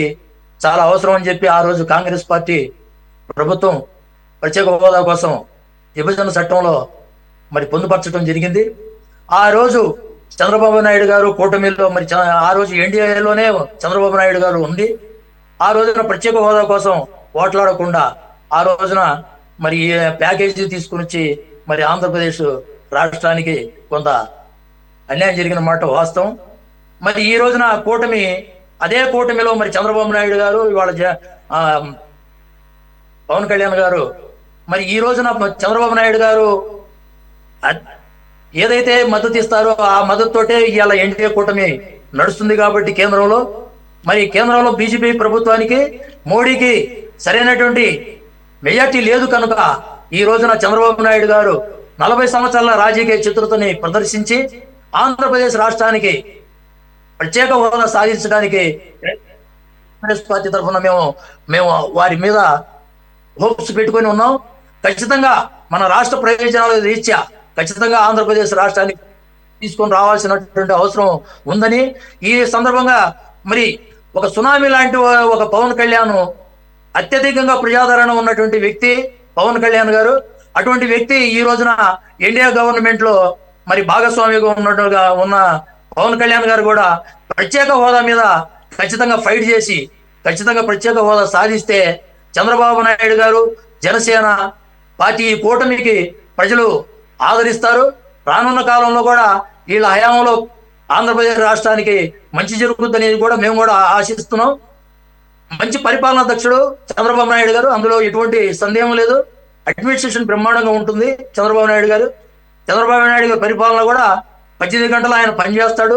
ఇవాళ అభ్యుదయ భావాలు ఉన్నటువంటి పవన్ కళ్యాణ్ గారు కూడా మంచి సమిష్టి కృషితోటి వీళ్ళు ఆంధ్రప్రదేశ్ రాష్ట్రానికి మంచి హోప్స్ తీసుకొచ్చి ఆంధ్రప్రదేశ్ రాష్ట్రాన్ని ఆర్థికంగా ఇటు యువతకి ఇటు పోలవరం ప్రాజెక్టు అన్ని విధాలుగా పూర్తి చేసి ఆంధ్రప్రదేశ్ రాష్ట్రానికి మంచి చేస్తారని చెప్పి కాంగ్రెస్ పార్టీ ఆశిస్తుందండి. ఈ రోజున పింఛన్ల కార్యక్రమం చేపట్టడం, 3,000 పింఛన్ 4,000 రూపాయలు చేయటం, తెల్లారేకల్లా అందరి సచివాలయ ఉద్యోగస్తులను పెట్టుకొని పంచడం, ఈ కార్యక్రమాన్ని మేము అభినందిస్తూ భవిష్యత్తులో కూడా ఉద్యోగస్తులు 1 తారీఖు కల్లా జీతాలు ఇచ్చేటట్టు, అదిగాక 1 తారీఖే తెల్లారేకల్లా 1 తారీఖు వృద్ధాప్య పింఛన్లని అందేటట్లు మరి చంద్రబాబు నాయుడు గారి పరిపాలనలో ఉంటుందని మేము మటుకు ఈ సందర్భంగా ఆశాభావాన్ని వ్యక్తం చేస్తున్నాం. రైట్ జానీ గారు. ఓకే, లక్ష్మణ్ గారు, అదొక అంశం అయితే ఒకటి ఇక్కడ 3 నుంచి 4,000 పెంచడం అనేది ఎక్కువ మాట్లాడుకుంటున్నాం. కానీ ఆల్రెడీ వరలక్ష్మి గారు మెన్షన్ చేసినట్లు హ్యాండిక్యాప్డ్కి అయితే కనుక 6,000, అలాగే పర్మనెంట్లీ డిజేబుల్డ్ అయితే కనుక బెడ్ రిడీన్ అయిన వాళ్ళకి 15,000, అలా కొంతమందికి 10,000, దాదాపుగా 4,000 నుంచి 15,000 రకరకాల కేటగిరీల్లో కూడా భారీ ఎత్తునే పెంచారు. అవి కూడా ప్రస్తుతానికి ఇచ్చారు. మరి ఇది మొదటి నెలే కాబట్టి ఖచ్చితంగా ఇస్తారు, బాగానే ఉంటుంది. సరే, రాబోయే కాలంలో ఎలా అంటే ఒకటి. రెండోది, మీరు ఇందాక అంటున్నారు అంతకుముందు 95లో ఉన్న పరిస్థితులు ఇప్పుడు లేవు, చాలా భిన్నంగా ఉన్నాయి, అధికారుల యొక్క మైండ్ సెట్లు కూడా మారినాయి అని చెప్పేసి అంటున్నారు. అప్పట్లో కూడా చంద్రబాబు నాయుడు గారి మీద ఒక అపవాదం ఉంది. అపవాదం అంటే ఏం లేదు, అది పాజిటివ్, దాన్ని ఏమంటారు, ఎలిగేషనే. ఆయన అధికారుల చేత పూర్తి స్థాయిలో పనిచేయించుకుంటారు అని చెప్పేసి అధికారులు ఒక సార్ట్ ఆఫ్ అసంతృప్తి కూడా ఉంది. ఆయన ఓటమికి అది కూడా అప్పట్లో కారణమైందని చెప్పేసి దాన్ని కూడా దృష్టిలో పెట్టుకుంటారేమో చూడాలి. రెండో పాయింట్ వచ్చేసి చంద్రబాబు నాయుడు గారు 2014-19 మధ్యలో వరలక్ష్మి గారు అన్నట్లు కరెక్టే.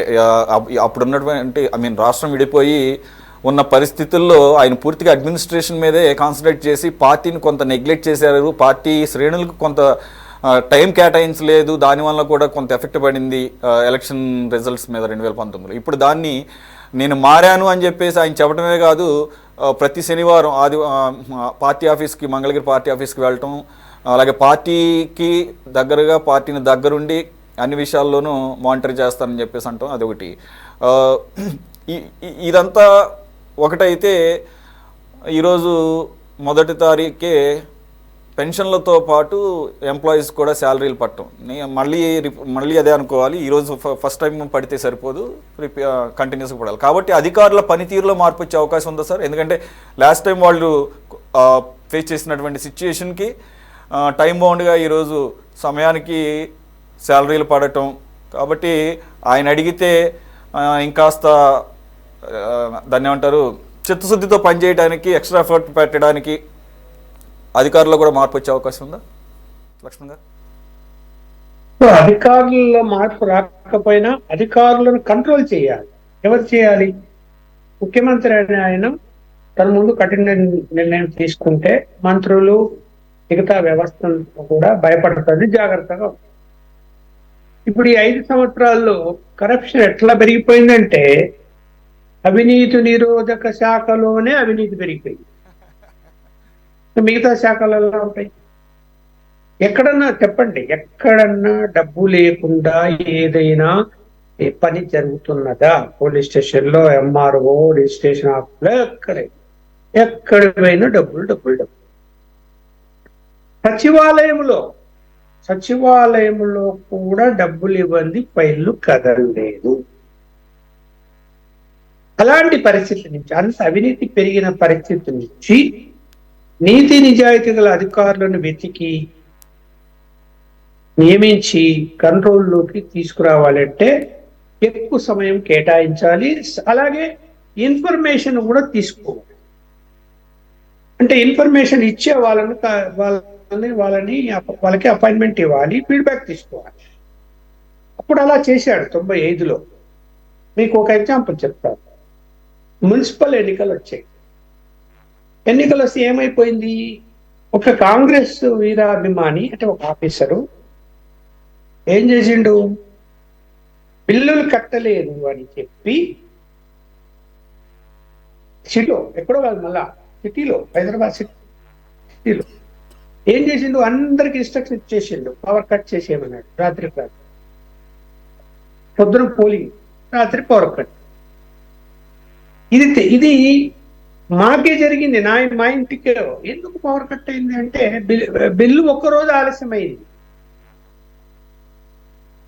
నేను వెంటనే సీఎం ఆఫీస్ దగ్గరికి, సీఎం ఇంటికి వెళ్ళి రాత్రి మళ్ళీ ఆ రోజు 8 గంటల, అంటే నేను ఎప్పుడు వెళ్ళినా నాకు అపాయింట్మెంట్ వచ్చేది, నాకే ప్రాబ్లం ఉండదు ఆయనతో మాట్లాడే. ఏంటి ఇలా జరుగుతున్నది సిటీలో, పొద్దున పోలింగ్ ఉంది, ఎవరు నిర్ణయం తీసుకున్నారు అంటేనే వెంటనే ఎంక్వైరీ చేసి టక్ ఆఫీసర్లు పిలిపించి విత్-ఇన్ 1 అవర్లో మొత్తం మళ్ళీ అన్ని కరెక్షన్ వచ్చేట్టు చేశారు. అంటే ఎంత తెలివిగా ఆఫీసర్లు చేస్తారు. ఎగ్జాంపుల్ చెప్పాను అంటే ఓడగొట్టడానికి. తక్కువేం కాదు, ఆఫీసర్లు కూడా దెబ్బతీయాలనే ప్రయత్నాలు చేస్తారు. చేసేదాన్ని దాన్ని సమాచారం ఉండి ఆపగలగాలి కదా. ఇప్పుడు చూడు, మనకు ప్రధానంగా ఇప్పుడు ఉన్నటువంటి అంశాల్లో పరిపాలనలో ఒకటి ఈ యొక్క ఏదైతే సూపర్ 6 ఉన్నాయో వాటిని జాగ్రత్తగా అమలు చేసుకోవటం. అది దానికి కేవలం డబ్బు కావాలి అంతే. ఇంకా మిగతా మిషన్ అంతా ఆటోమేటిక్గా పనిచేస్తుంది దానికి. కానీ అభివృద్ధి పనులకు వచ్చేసరికి రాజధాని నిర్మాణం కానీ, పోలవరం కానీ, వెనుకబడిన జిల్లాల అభివృద్ధి కానీ తీసుకున్నప్పుడు మరి దానికి సంబంధించిన నిధులు కేంద్ర ప్రభుత్వం కొంత ఇవ్వగలిగినా కూడా ఫాస్ట్ గా వాటిని చేయగలిగినటువంటి సామర్థ్యం గల అధికారులు కావాలి. వెనుకబడిన జిల్లాల్లో కలెక్టర్లు మోర్ ఇంపార్టెంట్. కలెక్టర్లు రాత్రి పగలు పనిచేసే వాళ్ళు కావాలి.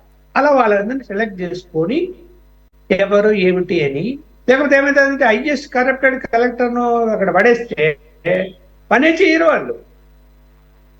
ఎక్కడ డబ్బులు వస్తాయా, ఏదంటూ తీసుకున్నామా అని చూస్తారు. మరి అవన్నీ చేయగలిగే శక్తి ఆయనకు ఉంది. ఆ టైం కేటాయిస్తాడు. తను ఎక్కువ రాత్రిపూట ఎక్కువసేపు మేలుకుంటాడు, తెల్లవారుజాము లేస్తాడు. బట్ ఏంటంటే అదుపు తప్పిన మిషనరీని ఈ 5 సంవత్సరాలు అంటే అలవాటు పడిపోయిన జీవులు అంటాం కదా, ఆ అలవాటు పడిపోయిన జీవులను ఎలా మార్చుకుంటాడో వాళ్ళని వేచి చూడాల్సిందే. ఎందుకంటే వాళ్ళు దారిలో ఎత్తుకుంటారు. అప్పుడే చూశారు కదా వైఎస్ఆర్సీపీలో దందాలు చేసినటువంటి వాళ్ళు, మంత్రులు ఊడిగాలు చేసినటువంటి వాళ్ళు మొత్తం అందరూ మళ్ళీ చుట్టూ చేరే ప్రయత్నాలు చేస్తున్నారు. ఆయన గమనిస్తున్నాడు జాగ్రత్తగా, అంత సులభంగా దగ్గర రానియటం లేదు. కానీ ప్రయత్నాలు చేస్తారు, రకరకాల కారణాలతో ప్రయత్నాలు చేస్తారు. సో వాటిని తట్టుకోవాలి, ఆర్థిక అంశాలు తట్టుకోవాలి, అవినీతిని అసలు అవినీతిని ఎంత కంట్రోల్ చేయాలో అంతా చేయగలగాలి. చేస్తే మళ్ళీ మీరు అన్నట్టు 95లో చంద్రబాబు నాయుడు గారు మనకి 2024లో కనపడతాయి. ఇది కొంచెం టాస్క్ కష్టమే. అందులో జనసేన చేరింది, సపోర్ట్ బాగుంటుంది. ఇది పవన్ కళ్యాణ్ సపోర్ట్ కూడా తనకు. ఆయన కూడా అవినీతి విషయంలో పట్టుదలగా కనిపిస్తున్నాడు. అసలు నేను జీతమే తీసుకొని అంటున్నాడు, నా ఫర్నిచర్ కూడా ఆఫీసులో నేను తెచ్చుకుంటా అంటున్నాడు. ఒక మంచి సంప్రదాయం, ఓకే. ఎందుకంటే ఆయన మొదలుపెట్టాడు. అలా ఎంతమంది మంత్రులు, ఎంతమంది ఈ శాసనసభ్యులు ఆలోచిస్తారు, వాళ్ళు కూడా ఆలోచించాలా, వాళ్ళు కూడా అర్థం చేసుకోవాలి. కాబట్టి ఇక్కడ ఐకమత్యంతో అటు బీజేపీ కేంద్రం నుంచి ఏమేమి పోతున్నా, ఢిల్లీకి 4వ తేదీన చంద్రబాబు నాయుడు గారు అనేక అంశాలను తీసుకెళ్లి ఢిల్లీలో ఏవైతే పెండింగ్ ఉన్నాయో వాటి కోసం వాళ్ళు కూడా అక్కడ అన్నిటికంటే బీజేపీ పాత్ర ఎక్కువ ఉంది. బీజేపీ నిర్లక్ష్యం చేస్తే రాష్ట్రంలో ఎవరు క్షమించరు ఆ పార్టీని. ఎందుకు అంటే రాష్ట్రం విడగొట్టారనేటువంటి కోపం బీజేపీ మీద ఇప్పటికి పోలేదు, కాంగ్రెస్ మీద, బీజేపీ మీద. అయినా దయదలిచి 8 సీట్లు అసెంబ్లీ, 3 పార్లమెంట్ సీట్లు ఇచ్చారు. అది తెలుగుదేశం పట్టుదలతో వాళ్ళు గెలిచారు, వాళ్ళ ఓట్లతో ఏం గెలవలే. కానీ బీజేపీ తెలుసుకోవాలి కదా, మన పార్టీ కూడా ఇక్కడ డెవలప్ కావాలి ఆంధ్రప్రదేశ్లో అనుకుంటే సంపూర్ణ సహకారం. ఎందుకంటే ఈ 10 సంవత్సరాలుగా మనము ఎంత వెనకబడ్డాము, అంత వెనకబడ్డాము. రెవెన్యూ సోర్సెస్ లేవు. లక్ష్మణ్ గారు, ఇక్కడ కాంగ్రెస్ ప్రతినిధి జానీ గారు అన్నట్లు, అలాగే ఏపీసీసీ ప్రెసిడెంట్ షర్మిల గారు కూడా ఈరోజు బహిరంగంగా అడిగారు, అంటే బహిరంగ ప్రకటన చేశారు, లేఖ రూపంలో కూడా పంపించినట్టున్నారు, if I'm not wrong, Chandrababu Naidu గారికి. Just like JDU, Janata Dal united ఏ రకంగా అయితే ఒక తీర్మానం చేసిందో మాకు ప్రత్యేక హోదా కావాలని చెప్పేసి, అదే రకంగా మీరు ప్రత్యేక హోదా కోసం కృషి చేయాలని చెప్పేసి అంటున్నారు. అయితే ఇక్కడ ఒక సమస్య ఉంది. అంటే సమస్య కానీ కాదు, ప్రత్యేక హోదా అనే ఎజెండా మీద, ఆ నెరేటివ్ మీద ఎలక్షన్స్కి వెళ్ళలేదు అటు టీడీపీ కానీ. అలాగే అనేక సందర్భాల్లో బీజేపీ కేటగారికల్గా చెప్పారు ప్రత్యేక హోదా అనేది ఇవ్వడం సాధ్యపడదు దానికి. అయితే ఇప్పుడు అదే జేడీయూ ప్రత్యేక హోదా అనే కాదు, ఆ పేరు మీద ఈక్వలెంట్గా ఏది ఇచ్చినా కానీ పర్లేదు, అది ప్యాకేజీ అంటారా, లేకపోతే స్పెషల్ పర్పస్ వెహికల్ అంటారా, ఏదైనా కానీ. అయితే ఇప్పుడు పబ్లిక్గా అడగటం అనేది చంద్రబాబు నాయుడు గారికి ఎంతవరకు స్కోప్ ఉంది? ఆల్రెడీ చంద్రబాబు నాయుడు గారు పలు సందర్భాల్లో చెప్పారు, కూటమి ప్రభుత్వం చేపట్టిన తర్వాత మేము ఒక కేటగారికల్గా సెంట్రల్ గవర్నమెంట్ మీద నుంచి ఒక హామీ ఉంది, రాష్ట్రానికి పూర్తి స్థాయిలో అన్ని అంశాల్లోనూ సహకారం అందిస్తామని చెప్పేసి పేరు చెప్పలేదు అది. అయితే మీరు అన్నట్లు బీజేపీకి ఉన్న మన గత 10 సంవత్సరాల అనుభవంలో ఆంధ్రప్రదేశ్ పట్ల వ్యవహరించిన తీరు మనం చూస్తున్నాం. అయితే ఇక్కడ ఒకటి, ప్రత్యేక హోదా అడిగితే నిజంగా బీహార్ కనుక ఇస్తే ఆబ్వియస్గా ఏపీకి ఇవ్వాల్సిందే, తప్పించుకునే అవకాశం లేదు. దాని ఈక్వలెంట్గా వేరే పేరు మీద ఏదైనా ఇచ్చినా కానీ ఆంధ్రప్రదేశ్కి ఇవ్వాల్సిందే. సో ఇక్కడ స్పెసిఫిక్గా అడగాల్సిన నెసెసిటీ ఉందంటారా? వాళ్ళు నీతి ఆయోగ్లో నిర్ణయం తీసుకున్నారు, అన్ని రాష్ట్రాలు అంగీకరించాయి. ఏ రాష్ట్రంలో కూడా ప్రత్యేక హోదా ఇప్పుడు లేదు, సమస్య పోయింది. అయితే మీరు అన్నట్టు బీహార్ అడుగుతున్నది కదా, బీహార్కి ఇస్తే ఏంటి? బీహార్ ఇచ్చినప్పుడు ఆంధ్రప్రదేశ్కి ఎందుకు రాదు? మనకు విభజన చట్టం విభజన హామీలలో ప్రత్యేక హోదా ఉంది, అడిగే రైట్ ఉంది.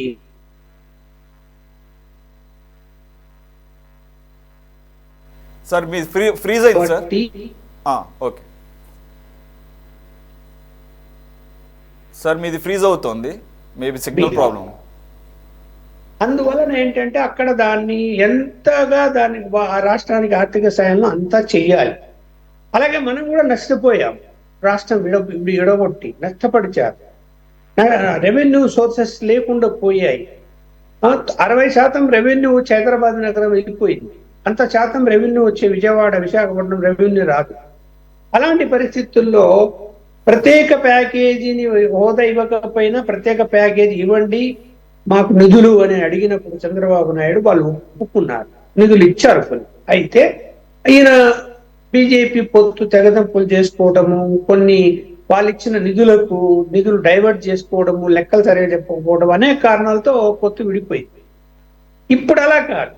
ఇప్పుడు బీజేపీ రియలైజ్ అయిందని నేను అనుకుంటున్నా, నాకున్న సమాచారం ఏంటంటే మనం తప్పు చేశాము, రాష్ట్రం వెనకబడి ఉంది, ఖచ్చితంగా ఆంధ్రప్రదేశ్ రాష్ట్రాన్ని అభివృద్ధి పదంలోకి తీసుకోవడానికి అన్ని విధాలుగా వీలైన మేరకు అన్ని సోర్సుల ద్వారా వాళ్ళు సహాయం చేయటానికి. ఇప్పుడు 10% మ్యాచింగ్ గ్రాంట్లలో 10% ఎక్కువ ఇచ్చే అధికారం వాళ్ళకు ఉంది. అలా ఇవ్వడము, అలాగే ప్రత్యేక ప్యాకేజీలు ఇవ్వడము. సరే, ఇంకో హోదా అంటారా, అది ఇవ్వకూడదని వాళ్ళు నిర్ణయించుకున్న తర్వాత మళ్ళీ ఇవ్వాలని నిర్ణయించుకోవచ్చు. కేబినెట్ లో పెట్టచ్చు, దాన్ని పార్లమెంట్ లో పెట్టచ్చు. ఏ రాష్ట్రాలు అంటే మళ్ళీ నార్త్ ఈస్ట్ రాష్ట్రాలు అన్ని చాలా ఉన్నాయి. 12 చిన్న రాష్ట్రాలతో సహా 12 అడుగుతాయి, 1-2 కాదు. వాటన్నిటికీ ఇస్తే మరి అంత ఆర్థిక పరమైనటువంటి స్థోమత కేంద్రానికి కూడా ఉండాలి కదా, అది కూడా అప్పుల్లో ఉంది. అందువల్ల అవన్నీ ఆలోచించుకుంటారు, వాళ్ళు ఆలోచించుకొని చేయగలుగుతారు. కాకపోతే మనకు కావాల్సిన నిధులు కావాలి. ఈ ఇవన్నీ కంప్లీట్ చేయడానికి, ఇందాక నేను చెప్పినట్టు పూర్తి చేయడానికి దానికి సఫిషియెంట్ నిధులు ఇవ్వగలిగితే చాలా అభివృద్ధి చెందుతుంది, ఏం సందేహించాల్సిన పని లేదు. కాకపోతే ప్రత్యేక హోదాలు ఏంటంటే ఆ పరిశ్రమలు పెడతారు, రైతులు వస్తాయి, పరిశ్రమలు పెడతారండి. ఇప్పుడు చిన్న పరిశ్రమలు పెట్టుకోవడానికి లోన్లు ఉన్నాయి, సబ్సిడీలు ఉన్నాయి, అన్ని ఉన్నాయి. 5 లక్షలు 10 లక్షల లోపల కేంద్ర ప్రభుత్వం నుంచి అనేక సబ్సిడీ ఉన్నాయి, దాంట్లో పెట్టుకుంటారు చిన్న వ్యాపారస్తులు. పెద్ద పరిశ్రమలు, ఆ పరిశ్రమలకు సబ్సిడీ ఇవ్వాలి. ప్రత్యేక హోదా అయితే సబ్సిడీలు వస్తాయి, పెద్ద పరిశ్రమలు వస్తే నిరుద్యోగులకు ఉద్యోగ అవకాశాలు వస్తాయి. ఇది కదా వాదన ప్రత్యేక హోదాలో, కరెక్టే. కానీ ఇక్కడ సబ్సిడీ ఇవ్వకపోతే పెద్ద పారిశ్రామికవేత్తలు ఇక్కడ కంపెనీలు పెట్టరా, పరిశ్రమలు పెట్టరా? ఎందుకు పెట్టరు? పెట్టచ్చు కదా. ఇప్పుడు భూమి ఇస్తున్నారు, విద్యుత్ ఇస్తున్నారు, వాటర్ ఇస్తున్నారు, ఇన్ని సహాయాలు చేస్తూ ఉన్నప్పుడు ఇంకా వాళ్ళకి సబ్సిడీ కావాలంటే ఉన్న వాళ్ళే అక్కడ పరిశ్రమ పెడతాడు, లేని వాడు ఎవడు పెట్టాడు కదా. అందువల్ల కన్విన్స్ చేసే అవకాశం ఉంది.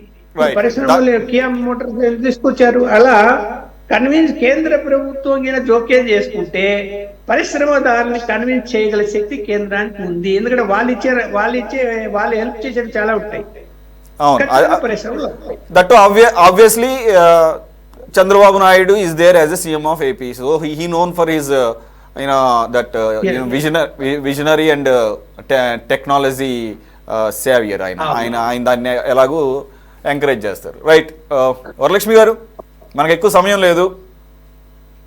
ప్రత్యేక హోదా అనేమన్నా పబ్లిక్ డొమైన్లో అడిగే అవకాశం ఉందా, లేదంటే కనుక దానికి ఈక్వలెంట్గా ఎలాగూ ప్రామిస్ చేశారు కాబట్టి, అలాగే లక్ష్మణ్ గారు అంటున్నట్టు ఇంతకు ముందులాగా ఉండే అవకాశం లేదు, బీజేపీ యాటిట్యూడ్ కూడా చేంజ్ అవుతుంది, అవ్వాల్సిన పరిస్థితి ఉందని చెప్పేసి. సో ఈరోజు షర్మిల గారు అడిగినట్లు అసెంబ్లీలో తీర్మానం చేయండి ఇలా కావాలని చెప్పేసి, ప్రత్యేక హోదా అని చెప్పేసి, అలాగే అక్కడ జేడీయూ బీహార్కి ప్రత్యేక హోదా కావాలని వాళ్ళు పార్టీ పరంగా తీర్మానం చేశారు అని అంటున్నారు. ఆ రకమైన అవకాశం ఏమైనా ఉందా? కాంగ్రెస్ కి అడిగే హక్కు కానీ అర్హత కానీ లేదు సార్. యాక్చువల్ గా ఎందుగా చెప్పాలంటే వాళ్ళు ఏదో రాజకీయంగా ఎగ్జిస్టెన్సీ కోసం ఇలాంటివి పెట్టచ్చు, కానీ ఆ రోజు అడ్డదిడ్డాలుగా ఆ రాష్ట్రాన్ని విభజించి ఆ రోజే ప్రత్యేక హోదా ఇచ్చేసి స్పెషల్ గా వాళ్ళు ఇచ్చిండొచ్చు. ఈ రోజు అది అయిపోయిన పాఠం కాబట్టి దాని గురించి మనం మాట్లాడలేము. ఇప్పుడు ప్రత్యేక హోదా అనేది వాళ్ళ ఆంధ్ర రాష్ట్రం ఒకటే కాదు సార్, అన్ని రాష్ట్రాలు ఇంకా వరలక్ష్మి గారు ఒక్క నిమిషం, అది ఆ డైలాగు బీజేపీ వాళ్ళది, ముగిసిపోయిన అధ్యాయము ఇట్లాంటి పదాలు మీరు అనటానికి లేదు. ఎందుకంటే ఒకటి మీరే కాదు, మేం కాదు సార్, మేం కాదు, కాంగ్రెస్ వాళ్ళు ఉన్నదానికి చెప్తున్నా నేను. ఇవాళ ఓకే, షర్మిలా గారు వచ్చి రైట్ రైట్. ఎందుకంటే నేను ఇక్కడ ఒకటి గుర్తు చేస్తాను. ఈవెన్ ఆఫ్టర్ ఎలక్షన్ రిజల్ట్స్ జాతీయ మీడియాతో మాట్లాడుతూ లోకేష్ గారు చాలా కేటగిరీలుగా చెప్పారు, ప్రత్యేక హోదా అనేది ఆంధ్రప్రదేశ్ హక్కు, అది ఇప్పటికీ కూడా మన దీంట్లో ఉంది, అజెండాలో ఉంది అని. అది ఏ విధంగా సాధించుకుంటాము, అదే రూపంలో సాధించుకుంటామా అనేది వేరే అంశం, పేరు ఏదైనా అవ్వచ్చు, బట్ దాని ఈక్వలెంట్ గా అయితే కనుక మనకి వీ గాట్ దట్ రైట్ అని ఆయన చాలా క్లియర్గా చెప్పారు. అవునండి, మేము ఇప్పుడు పార్ట్ ఆఫ్ ఎన్డీఏ, సో బాబు గారి సపోర్ట్ కూడా చాలా ఎక్కువ ఉంది ఇప్పుడు ఎన్డీఏకి. ఖచ్చితంగా రాష్ట్రానికి ఏమేమి కావాలో అది ఏ రూపంలోనా తీసుకొచ్చుకుంటాను. ఇవాళ ప్రత్యేకంగా షర్మిల గారు రాశారనేది ఏం కాదండి, ఫస్ట్ నుంచి చంద్రబాబు నాయుడు గారు ఫైట్ కూడా అదే. కాబట్టి చంద్రబాబు నాయుడు గారే కాదు, ఇవాళ పవన్ కళ్యాణ్ గారు కానీ ప్రతి ఒక్కళ్ళు వాళ్ళ రాష్ట్ర పరిస్థితి ఎలా ఉందంటే అన్ని చోట్ల కూడా మనకి కేంద్ర సహకారం అవసరము, దాన్ని ఎట్లా లిఫ్ట్ చేసుకోవాలని ప్రతి అన్నిట్లో ఆలోచిస్తున్నారు. కాబట్టి సో షర్మిల గారు ఆశించడము సరే, వాళ్ళే చేశారు, ఆ టైంలో చేశారు కాబట్టి ఆవిడ ఆశించడంలో నేను కూడా తప్పు అని అన్న. కానీ మనకి కేంద్ర ప్రభుత్వం నుంచి ఒక గెజెట్ రూపంలోనే అని నేను అనుకోవట్లేదండి. మనకి ప్రస్తుతానికి నేనైతే యాజ్ ఎ పర్సనల్ అనుకోండి, పార్టీ పరంగా అనుకోండి, అన్ని రకాలుగా మనకి కేంద్ర సపోర్ట్ చేసి ఇప్పుడు ఆల్మోస్ట్ ఆ మునిగిపోయిన ఆంధ్రప్రదేశ్ ని కొంచెం లిఫ్ట్ చేసుకొని తీసుకురావాల్సిన బాధ్యత కూడా కేంద్రానికి ఉంది. ఎందుకంటే వాళ్ళు కూడా పార్ట్ ఆఫ్ ఎన్డీఏ కాబట్టి వాళ్ళని కూడా నమ్మి వాళ్ళ చంద్రబాబు నాయుడు గారి అనుభవం అయితేనేంటి, పవన్ కళ్యాణ్ గారి సపోర్ట్ తో కేంద్ర సహకారం ఉంటాయని చెప్పి మనం అందరం ఆశపడి అందరూ గెలిపించుకున్నారు. కాబట్టి అది వాళ్ళ బాధ్యతగా ఉంది. అందుకని ప్రత్యేక హోదా గురించి నేను అరిగిపోయిన అధ్యాయం కాదు, కాంగ్రెస్ వాళ్ళు ఆ రోజు చేశారు కాబట్టి నేను వాళ్ళ చేత అయిపోయిందని చెప్తున్నానండి. అందుకని చంద్రబాబు నాయుడు గారు, పవన్ కళ్యాణ్ గారు కూడా ఒకటే ఆలోచన అండి, ఈ ఆంధ్ర రాష్ట్రాన్ని ఆర్థికంగా బలోపేతం చేయాలి, పైకి తీసుకురావాలని చెప్పే ఉద్దేశంతోనే ఇవాళ ఎంత స్పీడప్ చేసి వర్కులు కూడా చేస్తున్నారు.